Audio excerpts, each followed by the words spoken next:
It's dawn, and whilst the rest of Bristol heads into the office, I've set myself the challenge of spending 1 week trying to track down the city's hidden wildlife.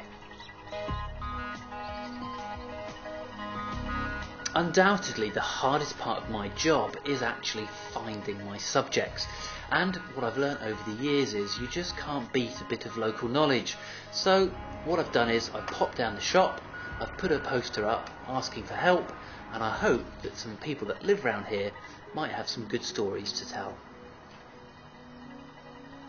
Well, we see a magnificent fox, very bushy-tailed, very healthy, beautiful markings, and he comes along and gets on our wall and jumps down into the next door neighbour's garden, and he'll come back, and then he goes, and then there's another one that comes, and I think you might strike lucky. Because I wouldn't just stop dead, We don't mind putting some food out and sausages, chicken, whatever. We don't want you coming here and staying here all night with your camera if you like. Yeah. You know. I don't plan on it. I don't blame you. So, piece of chicken, Fox's dinner. Oh, Mr. Fox, it's cold tonight. If you're hungry, nice bit of chicken for you. Not only cold, but wet too. Certainly not the best conditions for filming wildlife. And the streets seem pretty empty, except for this black cat. Lucky or unlucky? I'm soon to find out. That's so frustrating. I've just seen the fox and he hasn't stopped for the food. Hopefully he will come back. But at least I know he's here. The hours pass by. Nothing reappears. The night ends in failure.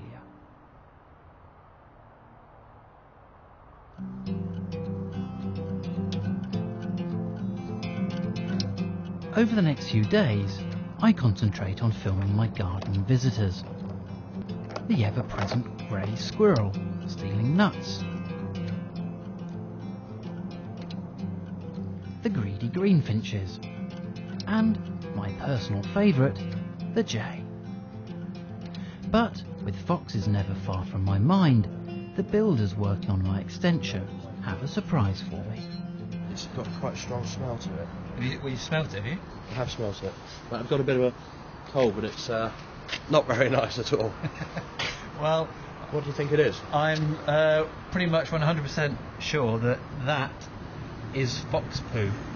But they seem to have decided to take the mick rather and come and poo on my front wall. So at least I know they're about. It's very good evidence. Thank you very much. No problem. I'll keep looking. Despite the foxes being about, I still think it's too early to try filming again, and an interesting call has come in. This time from a lady who's feeding another nocturnal neighbour, the badger. The badger lady I'm sometimes called, but friends, if they've ever got scraps and food left over, they're going to dispose of, and they say, I suppose you want these for the badgers. And if we go to a restaurant and can't eat all your steak or anything, it always comes home for the badgers.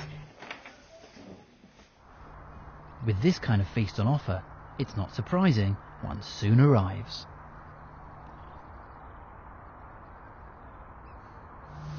When people feed badgers like this, you often get large groups of them, but we've only got one here tonight. And I would imagine that the female is probably down in her set, perhaps getting ready to give birth to this year's young. And the large groups will be seen in 2 or maybe 3 months' time. What we've got here could well be a poor badger who's just out on his own patrolling the territory. He's certainly not bothered by me sitting here at all.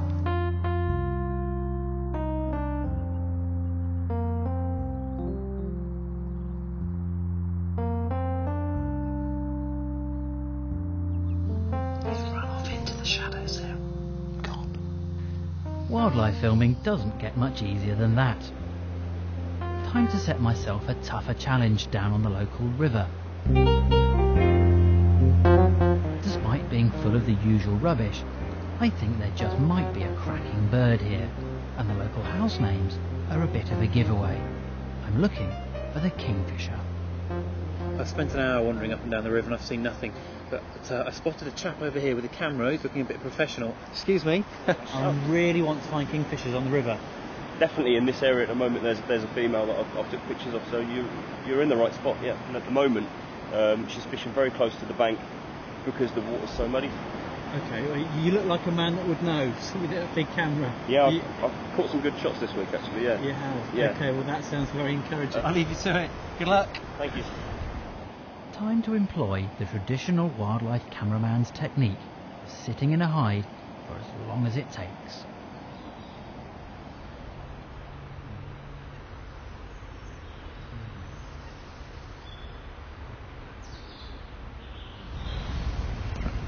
Finally, I have my kingfisher. After about 8 hours of sitting in a hide, there he is. I say he, I think actually, if you look closely, it's a she. I can tell because the lower part of its bill is orange. The males would just be plain black. People don't think of kingfishers as urban birds, yet I reckon that probably every waterway in every major city has kingfishers on them. The problem is they're just so shy, and with so many people wandering about down here, the birds spend a lot of time well hidden.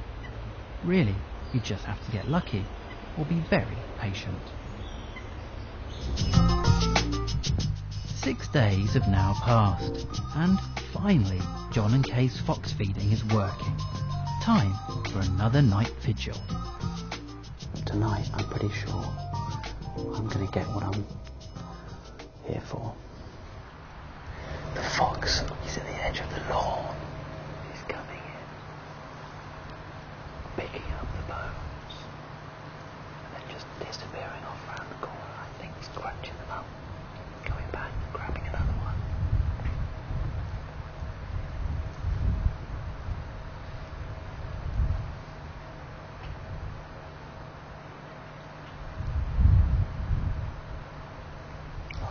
He's found the chicken carcass, he likes that. He's gone straight for it. He's off. I've got my first urban fox. And the last animal I have time to film. I used to be in a rush to leave the city life, but after this last week's filming, I have to say, I'm not in so much of a hurry.